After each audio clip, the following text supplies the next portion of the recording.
मित्रों नमस्कार। आपको मेरा कोटि कोटि सादर प्रणाम। मेरी कहानी और कथाओं में आपका हार्दिक स्वागत है। तो मित्रों, आज मैं आपको ध्रुव जी का चरित्र के बारे में बताने जा रहा हूँ। कहते हैं कि मैत्रेय जी बोले, हे विदुर, अब मैं तुम्हें राजा उत्तानपाद के वंश का विस्तार सुनाता हूँ, जो मनु शतरूपा से उत्पन्न हुए थे। प्रियव्रत और उत्तानपाद, उनके ये दो पुत्र थे। इनमें उत्तानपाद के सुनीति और सुरुचि दो रानियां थीं। राजा उत्तानपाद अपनी छोटी रानी सुरुचि से बहुत प्रेम करते थे, जबकि उनकी बड़ी रानी सुनीति के एक पुत्र ध्रुव उत्पन्न हो चुके थे और रानी सुरुचि को भी एक पुत्र जिसका नाम राजकुमार उत्तम था।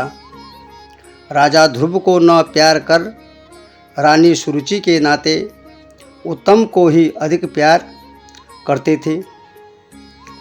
और एक दिन राजा उत्तानपाद सुरुचि रानी से उत्पन्न उत्तम नामक पुत्र को गोद में लिए हुए उनके साथ खेल रहे थे, और उसी समय ध्रुव बाल सुलभ चपलता से राजा की गोद में चढ़ने लगा। रानी सुरुचि देख रही थी। उसने कठोर शब्दों में ध्रुव से कहा, तू यह नहीं जानता कि केवल राजपुत्र होने से ही कोई राज सिंहासन का अधिकारी नहीं हो सकता। तू मेरी कोख में नहीं उत्पन्न हुआ है, इसलिए तू अधिकार से वंचित ही रहेगा। तुझे चाहिए कि भगवान की इस जन्म में आराधना करो, जिससे अगले जन्म में तुमको मेरी कोख से जन्म लेने का सौभाग्य प्राप्त होगा। फिर मैत्रेय जी कहते हैं, हे विदुर जी, इस प्रकार द्वेष युक्त विष भरे शब्द सुनकर ध्रुव का कोमल हृदय तड़प कर रह गया। व्यवस्था से चुप बैठे हुए पिता की ओर देखते हुए ध्रुव आंतरिक मनोव्यथा से सिहर उठे। उनके होंठ कांपने लगे और सिसकते हुए अपनी माता सुनीति के पास चले गए। सुनीति ने पुत्र को गोदी में उठा लिया।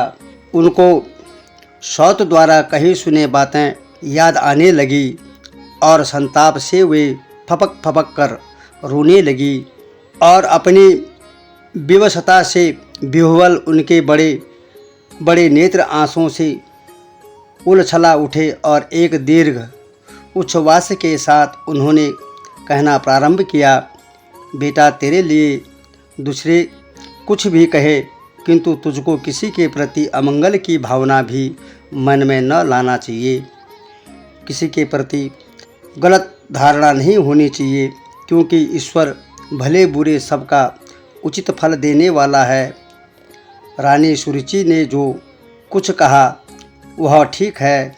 निश्चय ही तो मुझ हतभागिनी के गर्भ से उत्पन्न होकर राज्य जैसे उच्च अधिकार तक नहीं पहुंच सकता। इसलिए तुझे चाहिए कि सुरुचि के व्यंग भरे शब्दों को सच्चे रूप से ग्रहण कर कार्य रूप में परिणित कर क्षीर साई भगवान विष्णु के श्री चरणों की सेवा में तन मन अर्पित कर दे, और तो आज ही सर्व संकटहारी श्री हरि के श्री चरणों में अपने को निश्चिंत छोड़ दे। हे विदुर, तब माता सुनीति के मर्मम स्पर्शी वचन सुनकर ध्रुव की बाल बुद्धि को यथार्थ समझते देर न लगी। वे तुरंत अपने पिता का नगर छोड़कर चल पड़े। जैसे ही उन्होंने अपना भविष्य सोच लिया हो, बालक ध्रुव के दृढ़ निश्चय से प्रभावित होकर नारद मुनि उनके समीप आए और मन ही मन उनकी सराहना करने लगे। किंतु प्रकट रूप से उन्होंने समझना ही उचित समझा। नारद जी ने कहा, बालक ध्रुव, तेरी उम्र ही अभी क्या है जो तू तप से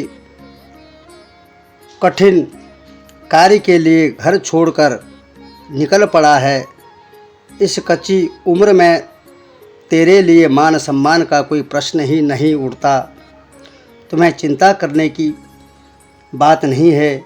अपनी माँ की आज्ञानुसार तू जिस कठोर तपस्या के लिए चल पड़ा है वह कोई हंसी मजाक का खेल नहीं है। बड़े बड़े योगी और कठोर यातनाएं सहने वाले तपस्वी भी विचलित हो जाते हैं। अतः तू व्यर्थ का हट छोड़ दे। नारद जी के इस उपदेश को सुनकर ध्रुव ने कहा, हे भगवान, आपने दुख सुख दोनों से बचने का जो उपाय बताया है वह निश्चय ही शांतिमय मार्ग पर ले जाने वाला है, किंतु मुझ जैसे अल्प बुद्धि वाले उस स्थिति तक नहीं पहुंच सकते। मैं संस्कारवश उग्र स्वभाव का भी हूँ। यही कारण है कि माँ सुरुचि के कटु वचन बार बार मुझे जलन पैदा कर रहे हैं, मेरे मन को विचलित कर रहे हैं और भुलाने पर भी मैं उन्हें भूल नहीं पा रहा हूँ। मैं राजपद क्या, उससे भी उच्च से भी उच्च पद को भी पाना चाहता हूँ, जिसके लिए बड़े बड़े ब्रह्मज्ञानी तरसा करते हैं। आप ब्रह्मा के पुत्र हैं, इसलिए आप ऐसा मार्ग बतलाइए कि जिस पर चलकर मेरा अभिष्ट फलीभूत हो। तब मैत्रेय जी कहते हैं कि ध्रुव के इस संकल्प को सुनकर नारद मुनि बहुत प्रसन्न हुए। उन्हें बहुत खुशी हुई। उन्होंने मीठे मीठे शब्दों में कहना प्रारंभ किया, वत्स ध्रुव, तेरी माता ने जो भगवान श्री हरि के चरणों में अनुराग करने की बात बताई है वह एक ऐसा उपाय है जिससे भवबंधनों से मुक्ति मिल सकती है। कालिंदी के तट पर मधुवन में जाकर तू जप तप नियम और प्राणायाम से मन को एकाग्र कर भगवान का स्मरण कर। हे ध्रुव, मैं तुमको इस मंत्र से अवगत कराता हूँ, जिसके जप करने से तुम्हें भगवत की प्राप्ति हो जाएगी। और वह महामंत्र ओम नमो भगवते वासुदेवाय। भगवान की पूजा जंगली फल फूल और विशुद्ध जल से करनी चाहिए। तुलसी दल भगवान को बहुत ही प्रिय है, इसलिए इसका पूजन में प्रयोग आवश्यक है। तुलसी के बगैर भगवान का पूजन पूर्ण नहीं होता है, इसलिए तुलसी का प्रयोग हमेशा विष्णु भगवान जी की पूजा में अवश्य करनी चाहिए। और सदैव शांतचित्त से मनन करता हुआ ईश्वर की आराधना में संयमित जीवन व्यतीत करते हुए साधक उस परमानंद को प्राप्त करता है जो एक निष्ठ मनुष्य की धरोहर है। इस प्रकार ध्रुव को भली भांति समझाकर नारद मुनि चले गए और ध्रुव के मधुवचन का मार्ग लिया। वहां पहुंचकर वे भगवत भजन में दिन व्यतीत करने लगे। उन्होंने पहले कुछ मास वन में उपलब्ध कंद मूल फल खाकर बिताए और उसके तदुपरांत धीरे धीरे आहार की मात्रा कम करके केवल जल पीकर रहने लगे। कुछ समय पीछे ध्रुव ने जल भी त्याग दिया और वायु सेवन का तपस्या में रत हुए। इस प्रकार सत्यनिष्ठ ध्रुव ने धीरे धीरे अपनी सभी इंद्रियों इच्छाओं को बस में करके एक ही पैर से खड़े रहकर अपनी वृत्तियों को ब्रह्मचिंतन में लीन कर दिया। श्वास को ब्रह्मांड में चढ़ाकर उन्होंने उस सूत्र को तोड़ दिया जो व्यष्टि को समष्टि से बांधे हुए चिर संचालित सनातन नियम में व्यवधान पड़ने से भी जीवधारी व्याकुल हो गए और सृष्टि के नियम को भंग होते देखकर देवगण भयभीत हो गए। भगवान विष्णु का स्मरण में गए। विष्णु जी ने कहा, हे देवताओं, तुम लोग कुछ भी चिंता न करो। राजा उत्तानपाद का पुत्र ध्रुव मुझे प्राप्त करने के लिए कठिन तप कर रहा है, इसी से तुम सबका दम घुट रहा है। और अब मैं बालक ध्रुव को दर्शन देकर उसको तप से मुक्त करूँगा, जिससे तुम्हारे कष्ट दूर हो जाएंगे। फिर मैत्रेय जी कहते हैं कि भगवान विष्णु से आश्रवासित देवता अपने स्थान को लौट गए। भगवान विष्णु गरुड़ पर सवार हो बालक ध्रुव के दर्शन देने के लिए मधुबन को चले गए। वहां पहुंचकर उन्होंने देखा कि कठिन तप के कारण बालक ध्रुव की बुद्धि योग से परिपक्व हो चुकी है। भगवान विष्णु जी के पहुंचते ही ध्रुव के हृदय में एक अद्भुत प्रकाश उत्पन्न हुआ। उन्होंने धीरे धीरे नेत्र खोलकर देखा तो सामने 3 लोकों के नाथ अपनी माधुरी मूर्ति से खड़े हैं। ध्रुव उनके चरणों में लोटपोट हो गए। दंड के समान पृथ्वी पर पड़े हुए ध्रुव भगवान के श्री चरण को चूमने और हृदय से लिपटाने लगे। बाल्य अवस्था से विवश उनमें वाणी शक्ति तो ऐसी नहीं थी कि वे भगवान की प्रार्थना करते, किंतु उनकी प्रबल भक्ति को समझकर भगवान ने अपना वेद स्वरूप शंख उनके कपोलों से लगा दिया, जिससे उनमें भगवान की स्तुति करने का बल आ गया और वे स्थिरतापूर्वक भगवान की इस प्रकार स्तुति करने लगे। हे भगवान, हे प्रभु, आप एक होते हुए भी अनेक होकर कण कण में स्फूर्ति और चेतना का संचार करते हैं। सत असत ज्ञान अज्ञान सभी के मूल प्रेरक आप ही हैं और देवताओं में सर्वश्रेष्ठ होकर भी आपकी मानवीय क्रियाशीलता देखते ही बनती है।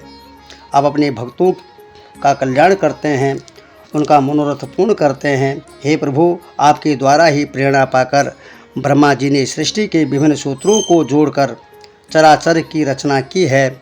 आपके अंश से उत्पन्न सृष्टि के जीव और सब जीवों में श्रेष्ठ मनुष्य जब इंद्रिय लिप्सा में पड़कर आपकी मूल शक्ति को भूलने लगते हैं, तभी उनका अधपतन होता है। इस कारण मेरी प्रार्थना है कि आप मुझे सद्बुद्धि दें, जिससे आपके श्री चरणों में मेरा एक सा अनुराग सर्वदा बना रहे। हे प्रभु, मुझे आप ही की शरण की आवश्यकता है। मैं आपके श्री चरणों में ही रहना चाहता हूँ और इसलिए मैं आपके शरण में आया हूँ। श्री मैत्रेय जी कहते हैं, जब इस प्रकार बालक ध्रुव ने अपनी समस्त पवित्र भावनाएं शुद्ध मन से उन करुणाकंद मुकुंद माधव के चरणों में अर्पित कर दी, तो उन पर श्री हरि के प्रसाद से उनको रोमांच सा हो आया और भगवान विष्णु जी भी आनंदित होकर ध्रुव से बोले, हे राजपुत्र, मैं तेरी भक्ति से प्रसन्न हूँ और जिस पद के लिए योगी जन जन जन्मांतर तप करते हैं, वह पद मैं तुम्हें प्रदान करता हूँ। तू उस पवित्र लोक का अधिवासी होगा जिसके चारों ओर सप्त ऋषिगण चक्कर लगाया करते हैं। त्रिलोकी का नाश होने पर भी उस स्थान का नाश नहीं होता। अंततः मैं तुम्हें उसी लोक में वास करोगे। साथ ही अभी जो तुम्हारा पिता राज्य कर रहा है, उसके पश्चात 36,000 वर्ष तक तुम इसी प्रकार इंद्रिय जित होकर पृथ्वी की रक्षा करोगे। तुम्हारा भाई उत्तम आखेट में मारा जाएगा और उसके शोक से तुमको कटु वचन कहने वाली तुम्हारी माता अपने प्राण विसर्जन कर देगी और तुम ही उस राज्य के अधिकारी होंगे। फिर तो तुम अनेकों सुख भोगते हुए दक्षिणा युक्त अनेकों यज्ञों से पूजित होकर अंत में मेरा स्मरण करोगे। तब मैं तुम्हें शीघ्र ही सप्तऋषि मंडल के ऊपर प्रतिष्ठित कर दूंगा और जहाँ जाकर प्राणी फिर नहीं लौट पाता। मैत्रेय जी कहते हैं, इस प्रकार बालक ध्रुव को प्रसन्न कर गरुड़ध्वज भगवान उस बाल भक्त को देखते हुए अपने स्थान को चले गए। ध्रुव जी परम प्रसन्नता को प्राप्त हो अपने नगर को लौट आए।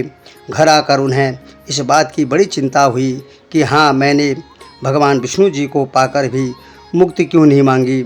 मैं इतना मूर्ख हूँ कि नारद जी के समझाए जाने पर भी मैं श्री हरि से आत्मकल्याण की याचना न कर सका और राजदायक नश्वर वस्तुओं को ही पाकर प्रसन्न हो गया।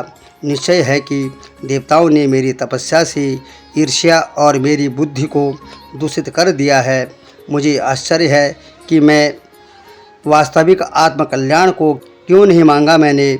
सत्य है, दरिद्र मनुष्य चक्रवर्ती सम्राट को भी पाकर भूसा ही मांगता है। मैत्रेय जी कहते हैं, इधर जब ध्रुव जी के इस प्रकार से कृतार्थ हो लौटने का समाचार उनके पिता राजा उत्तानपाद को मिला तो पहले तो उन्हें विश्वास ही नहीं हुआ। जैसे कोई मरकर लौटने वाले का विश्वास नहीं करता, किंतु उसी क्षण नारद जी का वचन उन्हें स्मरण हो आया, जो वे पहले राजा से आकर कह गए थे। उन्होंने पूरे राजकीय व्यवस्था अनुसार बड़ी धूमधाम से स्वागत किया। रानी सुनीति और सुरुचि भी एक पालकी में बैठ पुत्र उत्तम को गोद में बैठाकर नगर के बाहर आई। राजा उत्तानपाद पुत्र ध्रुव को हृदय से लगाकर दीर्घ निश्वास लेने लगे। बार बार उनका मस्तक सूंघने लगे। विष्णु भक्त ध्रुव को उन्होंने अपने अश्रु जल से भिगो दिया। बालक ध्रुव ने माता पिता को प्रणाम कर आशीर्वाद लिया। माता सुरुचि ने हृदय से लगाकर बहुत प्यार करने लगी। एक दूसरे से मिलकर आनंदित हो उस माता सुनीति की तो सारी व्यथा ही दूर हो गई। उनके स्तनों से दूध टपकने लगा। नेत्रों से बारंबार मांगलिक अश्रु प्रवाह होने लगा। लोग रानी सुनीति की जय जयकार करने लगे। लोग कहने लगे, रानी तेरा बड़ा भाग्य है, तेरा पुत्र दुख दूर करने वाला है, यह इष्ट के समान है। तभी तो यह बहुत दिनों के बाद आज पुनः प्राप्त हुआ है। यह पृथ्वी मंडल की रक्षा करेगा, यह जगत की रक्षा करेगा और अपने भक्तों के दुख को दूर करने वाले भगवान का निश्चय ही पूजन किया है। जिनका पूजन करने वाले धीर वीर पुरुष दुर्जय मृत्यु को भी जीत लेते हैं। इस प्रकार वहाँ भी उपस्थित जनता द्वारा लालित हो रहे ध्रुव को राजा ने उत्तम के साथ प्रसन्न होकर हथिनी पर बैठाया और आनंदित हो नगर में प्रवेश किया। पुर के प्रत्येक द्वार मकराकृत तोरणों से सज्जित थे। फल और मुंजकी युक्त केला तथा सुपारी के वृक्षों से शोभित थे। आम के पत्ते, वस्त्र, माला तथा मोतियों की मालाओं से अलंकृत दीपकों के साथ जल से भरे हुए घट रखे गए थे, जो विमानों के शिखरों सहित कांति युक्त सुवर्णमय परिच्छेदों वालों परकोटों, द्वारों और महलों से चतुर्दिक पूर्णतः अलंकृत था। उसके आंगन राजमार्ग और इस प्रकार सभी मार्ग झाड़कर चंदन के जल से सींचे गए तथा जो लावा, अक्षत, पुष्प, फल, तांडुल और बालियों से युक्त थे। मार्ग में जाते हुए ध्रुव को देखकर नगर की सती स्त्रियां वात्सल्यवत आशीर्वाद देती हुई उन पर श्वेत सर्ष, यव, दही, जल, दूब, पुष्प तथा फल बरसाने लगी। ध्रुव उनके मनोहर गीतों को सुनते हुए पिता के उस भवन में प्रवेश हुए जहाँ निर्मल सैया बिछी हुई थी। हाथी दांत के पलंग, सुवर्ण के बहुमूल्य आसन और इस प्रकार सभी वस्तुएं जहाँ सुवर्ण की ही थी। स्फटिक और महामरकत मणि की दीवारें थी तथा जिस भवन में मणियों के दीपक थे और जो स्त्री रत्नों से शोभित थी, जिसमें नाना प्रकार के देव वृक्षों का सुंदर उद्यान और जिनमें पक्षियों के जोड़े तथा मत वाले भंवरे गुंजार कर रहे थे। सुंदर वापियों में वैदूर्यमणि के सोपान बने थे और जो पद्मों, उत्पलों तथा कुमुदों से युक्त थी, जिनमें हंस, कारणव, चक्रवाक तथा सारस विद्यमान थे। ध्रुव ने राजा उत्तानपाद को आश्चर्यचकित कर दिया। ध्रुव के अद्भुत प्रभाव को सुन राजा उत्तानपाद के आश्चर्य का अंत न रहा। भगवान विष्णु की छाया से बालक ध्रुव का प्रजा में उत्तरोत्तर प्रभाव बढ़ता गया। प्रजा उन्हें प्राण से भी प्रिय समझने लगी। फिर तो उनकी युवावस्था आते आते राजा ने प्रजा की सम्मति से ध्रुव को ही पृथ्वी का स्वामी बनाया और स्वयं वृद्ध होते होते वन को चले गए। तो दोस्तों, कथा आपको कैसी लगी और आज की कथा यहीं पर संपन्न करते हैं। मेरे YouTube चैनल को लाइक, सब्सक्राइब ज़रूर करिएगा। आपका बहुत बहुत धन्यवाद। ओम नमो भगवते वासुदेवाय।